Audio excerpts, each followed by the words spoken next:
Assalamualaikum warahmatullahi wabarakatuh. Perkenalkan, nama saya Alia Ramanda dengan NIM 2202020060 dari kelas A2 Informatika.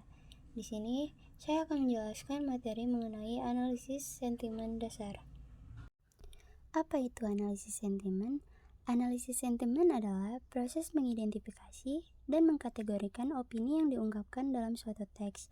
Hal ini dilakukan untuk menentukan apakah sikap penulis terhadap topik tertentu bersifat positif, negatif, atau netral. Oke, kemudian tujuan. Analisis sentimen digunakan untuk memahami persepsi masyarakat terhadap produk, layanan, atau peristiwa dan dapat membantu dalam pengambilan keputusan, strategi pemasaran, atau penelitian sosial. Pendekatan berbasis leksikon, menggunakan kamus kata positif dan negatif untuk menentukan sentimen. Kemudian ada pendekatan berbasis machine learning, menggunakan logaritma pembelajaran mesin untuk melatih model sentimen berdasarkan dataset yang sudah diberi label. Kemudian yang kedua ada polarity dan subjectivity dalam teks. Polarity atau polaritas mengacu pada arah opini dalam suatu teks, apakah itu positif, negatif, atau netral. Skala polaritas biasanya berkisar dari -1 sangat negatif hingga +1 sangat positif. Subjektivitas mengukur sejauh mana suatu pernyataan didasarkan pada opini, perasaan, atau emosi dibandingkan dengan fakta. Pernyataan yang sangat subjektif memiliki skor mendekati 1, sedangkan pernyataan faktual memiliki skor mendekati 0. Baiklah, di sini ada studi kasus. Studi kasus di sini menggunakan Python dan pustaka seperti TextBlob atau Pader untuk melakukan analisis sentimen sederhana terhadap teks berita atau media sosial. Yang pertama, kita mengimpor library.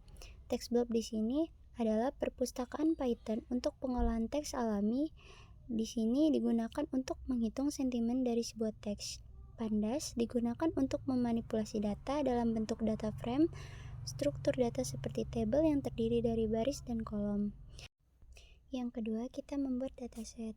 Sebuah dictionary data didefinisikan yang berisi satu kolom teks dengan beberapa kalimat dalam bahasa Inggris. Kalimat-kalimat ini adalah contoh teks untuk menjelaskan sentimennya. Yang ketiga, kita membuat data frame. Data frame DF dibuat dari dictionary data, sehingga kita mendapatkan tabel dengan satu kolom teks yang berisi kalimat-kalimat tersebut. Yang keempat, fungsi untuk menghitung sentimen. Get sentiment text. Fungsi ini mengambil parameter teks sebuah string dan menghitung sentimen menggunakan TextBlob. 1. Fungsi TextBlob text membuat objek TextBlob dari teks yang diberikan. Yang kedua, sentimen dari objek TextBlob diakses dengan sentimen yang memiliki dua nilai, polaritas dan subjektivitas. Yang ketiga, polaritas memiliki skor antara -1 sangat negatif dan 1 sangat positif. Keempat, subjektivitas memiliki skor antara 0 sangat objektif dan 1 sangat subjektif. Fungsi ini mengembalikan dua nilai, yaitu polaritas dan subjektivitas. Yang kelima, menghitung sentimen untuk setiap teks. Bagian ini menerapkan fungsi get sentiment ke setiap baris dalam kolom teks data frame DF. DF text apply get sentiment menerapkan fungsi get sentiment teks setiap di kolom teks dan mengembalikan pasangan nilai polaritas subjektivitas. Zip, fungsi zip digunakan untuk mengunpack hasil terapan fungsi get sentiment sehingga bisa memisahkan antara polaritas dan subjektivitas. Kolom baru polarity dan subjectivity ditambahkan ke data frame untuk menyimpan hasil dari setiap teks. Yang terakhir, yang keenam, menampilkan hasil. Menampilkan data frame yang sekarang memiliki 3 kolom, teks, polarity, dan subjectivity. Kemudian yang terakhir ada visualisasi. Kita bisa memvisualisasikan sentimen dari teks, polaritas, dan subjektivitas dengan menggunakan beberapa alat visualisasi seperti Matplotlib atau Seaborn. Berikut adalah beberapa cara kita bisa memvisualisasikan sentimen data. Yang pertama ada histogram untuk mendistribusikan polaritas dan subjektivitas. Yang kedua ada scatter plot untuk melihat hubungan antara polaritas dan subjektivitas. Yang ketiga ada bar plot untuk membandingkan sentimen dari masing-masing teks. Ada suatu coding di materi ini. Di sini saya akan menjelaskan detail coding materi keempat, yaitu analisis sentimen dasar. Yang pertama, kita mengimpor library. Matplotlib Pyplot yaitu pustaka plot yang digunakan untuk membuat visualisasi statis, animasi, dan interaktif dalam Python. Kemudian Seaborn yaitu pustaka visualisasi data statistik berdasarkan Matplotlib yang menyediakan antarmuka tingkat tinggi untuk menggambar grafik yang menarik. Kemudian ada Pandas yaitu pustaka manipulasi dan analisis data yang menyediakan struktur data seperti data frame untuk menangani data yang terstruktur. Sini kita coba jalankan. Kemudian contoh pembuatan data frame. Kamus bernama dibuat berisi 2 kunci yang menyimpan contoh kalimat untuk analisis sentimen dan yang merupakan nilai contoh yang mewakili skor sentimen teks ini. Ada data, teks, polarity, subjectivity.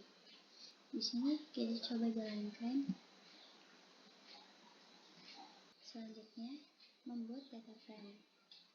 Kamus diubah menjadi pandas data frame bernama yang mengatur data ke dalam format tabel dengan kolom yang sesuai dengan kunci dalam kamus DF.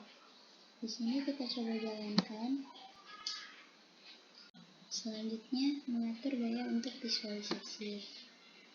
Di baris ini, menetapkan gaya estetika plot ke white grid yang menambahkan latar belakang putih dengan garis kisi-kisi ke visualisasi agar lebih mudah dibaca. Sini kita coba jalankan. Selanjutnya, membuat histogram untuk distribusi polaritas. PLT Figure fix size 10,5 untuk menginisialisasi gambar baru dengan dimensi yang ditentukan, lebar 10 inci dan tinggi 5 inci. SNS Widthplot untuk membuat histogram kolom dari data frame dengan polarity. Bin 10 untuk membagi rentang polaritas menjadi 10 interval. KDE True menambahkan baris estimasi kepadatan kernel untuk menampilkan fungsi kepadatan probabilitas. Color Blue digunakan untuk mengatur warna batang histogram menjadi biru. PLT Title, PLT X Label, PLT Y Label digunakan untuk mengatur judul dan label sumbu agar lebih jelas. PLT Show menampilkan plot. Kita coba jalankan. Sini keluar. Selanjutnya, membuat histogram untuk distribusi subjektivitas. Kodingan ini mirip dengan kodingan sebelumnya, tetapi memetakan distribusi skor. Kemudian histogramnya berwarna hijau. Kalau tadi, ini histogramnya berwarna biru ya. Sini kita coba jalankan. Sini keluar hasilnya.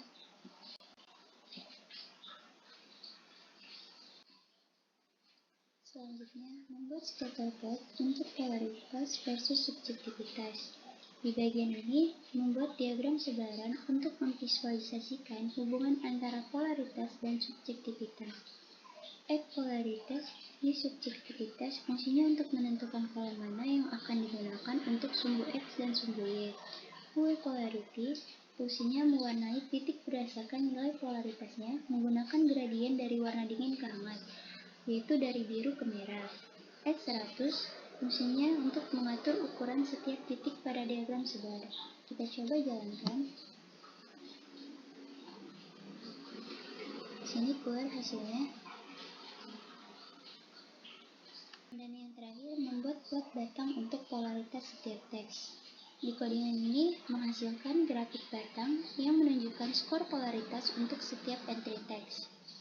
XDEF index untuk menggunakan indeks setiap baris dalam data frame sebagai nilai X. Y polarity digunakan untuk menentukan bahwa skor polaritas harus diplot pada sumbu Y. Palette Cool One untuk menerapkan palet warna yang beralih dari warna dingin atau nilai rendah ke warna hangat atau nilai tinggi. PLT X Rotation 45 memutar label sumbu X sebesar 45 derajat agar lebih mudah dibaca. Sini kita coba jalankan. Sini keluar hasil dari polarity dari setiap teks.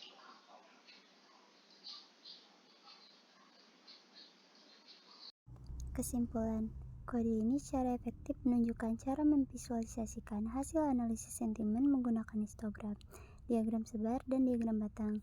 Kode ini memberikan wawasan tentang bagaimana sentimen, baik polaritas maupun subjektivitas, bervariasi di berbagai teks. Penggunaan Seaborn meningkatkan daya tarik visual dan kejelasan dalam menyajikan distribusi dan hubungan data. Baik, mungkin itu saja penjelasan dari saya. Kurang lebihnya saya mohon maaf. Terima kasih. Wassalamualaikum warahmatullahi wabarakatuh.